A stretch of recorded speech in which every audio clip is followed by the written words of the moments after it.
তাহলে কাল তো তোর জন্মদিন, কত বছর বয়স হলো এবার? আমার কালকে 18 হয়ে যাবে, আমি এখন অ্যাডাল্ট, বুঝলে? আমিও ভোট দেব, দেশের সরকার করব। বাবা, এই তুই নিজে কখন বাড়ি ঢুকবি সেটাও তোর বাবা এখনো ঠিক করে দেয়, আর তুই সরকার করবি? আরে আরে, তাতে কি? আমরা তো গণতন্ত্রে বাস করছি নাকি? সত্যিই আমাদের সিস্টেম, 18 বছর বয়স হলে তাকে সরকার করতে দিচ্ছে। এদিকে দেখা যাচ্ছে সে নিজে ডিসিশন নিয়ে নিতে পারে না, সব তার বাবা মা ঠিক করে দেয় সে কখন কিভাবে এগাবে, কখন কি পরীক্ষা দেবে, কখন বাড়ি ফিরবে। একদমই তাই। আর এমনকি 18 হওয়ার পরেও ছেলেদের কোনো নিস্তার নেই। যতক্ষণ না সে একটা ভালো চাকরি পাচ্ছে, তার নিজের একটা রোজগার স্টার্ট করছে, সোসাইটিতেও যেন তার কোনো গুরুত্ব নেই।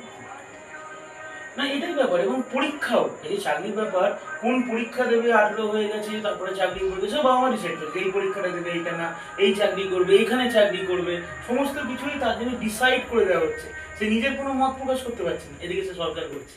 আর শুধু ছেলেরা কেন, আমাদের মেয়েদের অবস্থা বলো।